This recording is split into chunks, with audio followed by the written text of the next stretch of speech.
Eh bien bonjour à tous et bienvenue sur la chaîne Digitalmen, et ce soir nous sommes en direct du CES de Las Vegas qui ouvre ses portes demain, mais ça fait déjà plusieurs jours que nous traînons à droite et à gauche parmi les conférences, parmi tout ça, puisque depuis 2 jours nous n'avons pas chômé, cher Lionel.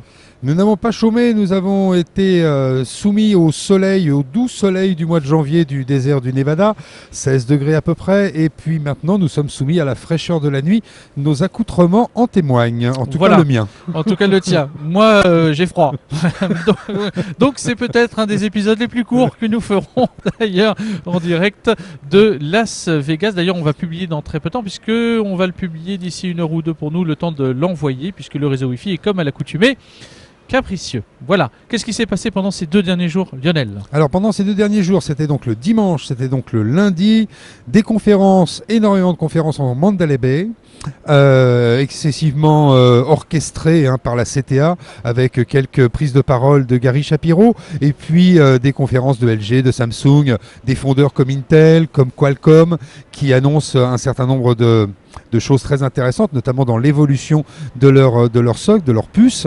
Et puis il y avait le CES Unveil qui regroupe, comme chaque année, juste avant l'ouverture de son grand frère le mardi matin, en tout cas cette année, je crois que l'année prochaine ça sera le mercredi, qui regroupe un certain nombre de startups qui sont, on va dire, représentatives des différentes grandes tendances qui ont été énumérées pour ce premier CES de la décennie. Et oui, alors est-ce que ça veut dire quelque chose? Est-ce qu'on va vraiment changer de cap? Beaucoup de choses ont été abordées, beaucoup de sujets, mais je pense qu'il y en a un qui est clé, c'est quand même ce côté un petit peu responsabilité, on pourrait le dire comme ça, ce côté green, ce côté responsable, empreinte carbone, pollution, tous ces éléments qui finalement pénètrent la tech progressivement et assez massivement cette dernière année. C'est-à-dire qu'on a vu les années 2010 qui ont été une déconstruction de l'Internet et l'émergence avec le portable évidemment des GAFA surpuissants. La technologie les accompagnait, elle était mixée, le hardware et le software se rencontraient, et aujourd'hui on rentre dans une décennie qui semble d'abord, par les événements que l'on a pu voir et auxquels on a pu être soumis, aux événements que ce soit des manifestations populaires sur ce que tu viens d'énoncer, c'est-à-dire cette empreinte carbone, ce réchauffement climatique. On va pas en parler à nos amis australiens qu'on n'a pas encore croisés ici. Voilà. Mais en tout cas, peut-être que ces années qui sont les années 2020, ce seront des années d'atomisation, puisque finalement, on avait quitté 2010 avec un Netflix, par exemple, tout puissant, pour ne parler que de lui. Et puis, on arrive dans les années 2020 avec une atomisation des Disney+, des Apple TV+, le retour des peut-être Hulu. même d'un certain piratage. Oui, parce que multiplication de l'offre égale peut-être... Exactement, parce qu'on ne peut pas s'abonner à tout. Et non, malheureusement, effectivement, les budgets, au bout d'un moment, sont limités, même s'il faut être Disney+, c'est beaucoup moins cher que prévu, ce qui est plutôt pas mal. Voilà. Alors, c'est vrai qu'on rentre dans cette nouvelle ère, convergence hardware-software, cette certaine même impunité pendant longtemps qui a créé de la défiance ces 2 dernières années dans la tech face à ces géants, et donc aujourd'hui peut-être un retour d'une certaine humilité que l'on va peut-être ressentir de manière plus forte lors de nos rencontres sur le CES. Et puis une humilité qui est peut-être reliée aussi à quelques technologies qui s'affirment ou qui émergent. Alors celle qui émerge, c'est celle dont on parle tous depuis 2 ans, c'est la 5G, puisque maintenant ça y est, elle est là, et surtout aux États-Unis elle est déjà bien implantée depuis la fin de l'année dernière, et T-Mobile a fait de très très belles vidéos pour nous expliquer comment ils avaient déployé massivement la 5G sur le territoire américain. Et puis l'IA, l'IA qui fait quand même un petit peu peur, et donc qui essaye de se domestiquer et qui essaye d'apporter de la valeur, notamment sur ce qui est reconnaissance visuelle et reconnaissance vocale, puisque c'est sa partie la plus émergée, en tout cas en termes d'usage pour le commun des mortels, c'est-à-dire le consumer que nous sommes. L'IA partout, pour tout est connecté, tout est plus intelligent. LG d'ailleurs a présenté ce matin 4 niveaux d'intelligence artificielle sur lesquels il travaillait. Certains étaient dans l'interaction, les premiers niveaux, et d'autres dans les interactions plus fines, plus contextualisées, voire même intelligentes. Et donc quand les appareils commencent à gagner en intelligence et à contextualiser, à personnaliser de manière ultime l'expérience client et l'expérience d'usage, naturellement ça donne des choses qui peuvent amener à un sentiment un peu anxiogène, effectivement, de dominance de la machine sur l'homme. En tout cas, c'est des éléments qu'il ne faut pas mettre de côté. Et puis, comme on parlait de 5G, c'est vrai que la 5G, on la voit émerger malgré tout très fortement dans le business to business, puisque finalement, pour le consommateur que nous sommes, Ça sera un peu plus de débit, oui, alors on passera de la vidéo à de la vidéo HD, oui, et Wattel se dirait Georges, mais par contre pour le business to business, ça sera de l'industrie 4.0, de l'intelligence of things et plus de l'internet of things, c'est-à-dire des objets connectés intelligents et complètement diffus, et ça sera grâce à la 5G, et c'est vrai qu'on a de nombreux exemples que l'on va pouvoir probablement vous narrer dans quelques épisodes, puisqu'on ira rencontrer quelques entreprises qui sont spécialisées dans la construction d'appareils qui seront branchés sur ces réseaux et qui apporteront vraiment de la valeur à des professionnels dans leur milieu professionnel. Alors sans compter que ce niveau 5G est clé et qu'il s'adjoint les services de tous les micro-réseaux, LoRa, etc., Sigfox, et qui vont naturellement faire que la capacité de calcul et les interactions, les actions qu'il va pouvoir y avoir entre une machine et un utilisateur ou une action avec un élément sera de plus en plus embarqué nativement pour ne pas forcément être cloudifié. Donc il y a aussi tous ces éléments 5G micro-réseau qui apportent une nouvelle manière d'interagir. Et puis alors il y a beaucoup de miniaturisation, vous en avez peut-être entendu parler, notamment quand on a évoqué quelques puces sous-cutanées déjà depuis longtemps, mais maintenant ça se précise. Et donc il y a beaucoup de nouvelles interactions qui vont se développer dans la santé. La santé connectée, la capacité aussi de pouvoir monitorer quelqu'un à distance, de pouvoir optimiser les contrôles de gens qui ont des pathologies importantes. Et donc c'est peut-être aussi un petit peu moins d'empreinte carbone pour aller chez son médecin ou à l'hôpital.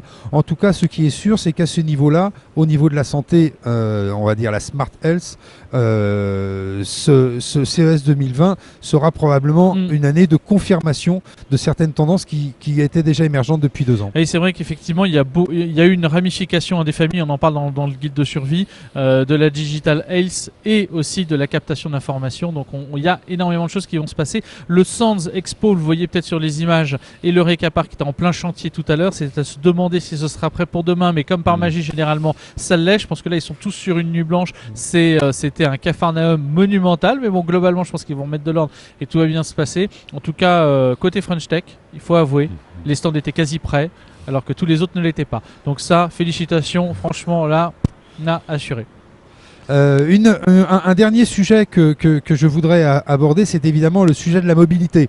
Alors s'il y a 2 ans, il y a 3 ans, on essayait de vous prédire qu'en 2022, les voitures autonomes allaient parcourir nos villes et nos cités et nos campagnes probablement, il y a des problématiques qui sont liées malgré tout à 2 choses. À la fois les 1 ou 2% de cas qui sont très difficiles à traiter au niveau de l'intelligence artificielle, après une certaine réticence évidemment de l'homme à confier sa vie à une machine, et puis le troisième point, c'est aussi le point de l'énergie.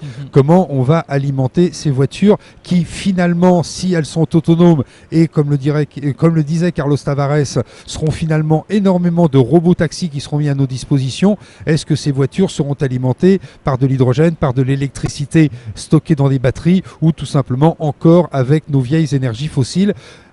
Tout ça font que la limite, la frontière, le mur s'éloigne un petit peu, et que certains disent bon, pas avant 2025, peut-être pas avant 2025, 2030, voilà, etc. 2040 peut-être loin, mais bon voilà, 2025, 2030. Le futur que nous présentait Hyundai, qui a fait quand même une très très belle conférence sur la manière dont peuvent se mouvoir les êtres humains dans un périmètre certain, parce qu'ils n'ont pas forcément parlé de la ville ou pas, ils ont parlé de la mobilité au sens large et de redéfinir de façon responsable la mobilité. D'ailleurs, ils ont à ce sujet-là avancé officiellement leur partenariat, leur collaboration entre Uber et Hyundai pour redéfinir la mobilité, notamment aérienne. Donc ça, c'était assez sympa, des concepts de hub, de mobilité par capsule. Voilà. Donc en tout cas, c'était assez saisissant, même si on était dans les images de Black Mirror, globalement, mais en tout cas de manière très positive. Et c'est ça qui était assez important à souligner. Et puis cette mobilité de demain, on la voit aussi apparaître pour la 3e année consécutive, mais paraît-il que maintenant c'est prêt. Elle va rouler. C'est la Byton qui avait été promise pour 2019, mais qui maintenant, ça y est, elle est promise pour 2020. C'est craché chez Juré. Ils sont là pour la 3e année et ils ont un énorme stand. On l'a vu en préparation. C'était assez monstrueux. Donc la Faraday, on la met de côté. On l'a oublié, si j'ai bien compris. Byton 1, on l'a vu, mais elle ne roulait pas. La Byton 2, elle roulait, mais elle n'était pas commercialisée. spécialisé. Et la 3e année, c'est bon. Voilà, Bon, ça sera la super. M-Byte, paraît-il. Mais en tout cas, ils n'ont pas changé grand-chose à l'intérieur. C'est toujours designé et équipé par Forestia. C'est toujours des grands écrans. Mais par contre, c'est vrai qu'à l'extérieur, les lidars se font un peu plus discrets. Ça ressemble enfin à une vraie voiture avec un petit peu moins de protubérances dangereuses pour le piéton Ouais. qui voudrait la frôler. Voilà, donc globalement, en tout cas, plein d'annonces, plein de contenus, plein de conférences, une certaine euphorie dès cet après-midi qui a été notée, alors que le CES n'est toujours pas officiellement ouvert. Ce matin, c'était assez calme. Et c'est vrai que ce matin, on se serait cru dans une première journée d'ouverture, enfin cet après-midi, et c'était assez dense et assez euphorique. Et puis sinon, moi je voulais vous parler de quelque chose parce que c'est un petit peu le buzz qui a parcouru Twitter depuis la mi-décembre.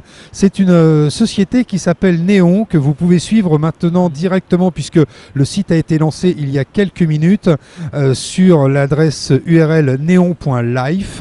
C'est la promesse d'avoir un avatar humanoïde avec une personnalité.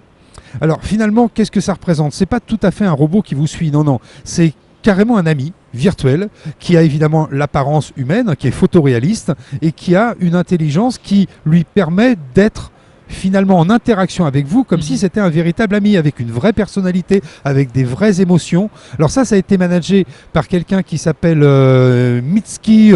Bref, j'ai oublié le nom. Voilà. Mais C'est en toujours tout cas, des noms compliqués. oui, en tout cas, c'est financé par Samsung.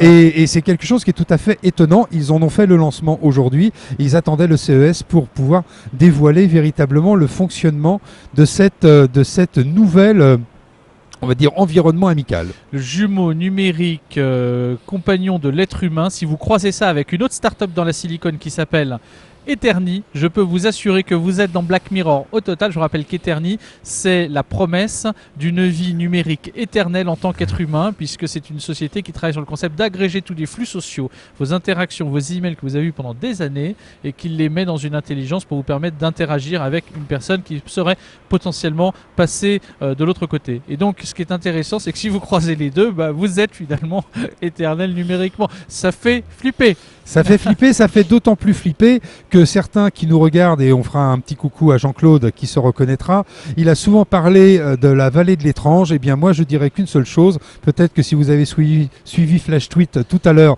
on en a déjà parlé, et un petit coucou aussi à Emmanuel. Eh bien dans la vallée de l'étrange, plus on se rapproche de l'apparence de l'être humain, sachant que l'être humain sait très bien que ce n'est pas un être humain qu'il a en face de lui, plus cette apparence lui fait froid dans le dos. Voilà, et sur ces mots positifs et sur ces mots encourageants, on vous dit donc à très vite. Alors sachez que vous pouvez nous retrouver en live tous les jours suite au débrief que nous ferons de manière quotidienne jusqu'à notre départ de Vegas. On sera également en conférence demain, mercredi, jeudi sur le Treasure Island pour parler aux délégations françaises et faire le débrief de ce CES et qu'est-ce qu'on peut en retenir pour lire entre les lignes de tous ces produits magnifiques que l'on voit. Et puis bien entendu, on se retrouve aussi sur Flash Tweet tous les jours directement avec Emmanuel, généralement 7h15 en live et 7h30 pour les vidéos si j'ai bien compris. Exactement. Voilà, et sur ce, vous voyez que Lionel est parfaitement habillé pour le froid polaire. Moi personnellement, je caille à mort. Donc on va rentrer au chaud et puis on vous dit à très vite pour de nouvelles aventures. Passez un bon CES si vous êtes à distance et puis un super CES si vous êtes sur place. N'hésitez pas à passer nous voir également. Allez, à très vite. Bye bye. Salut.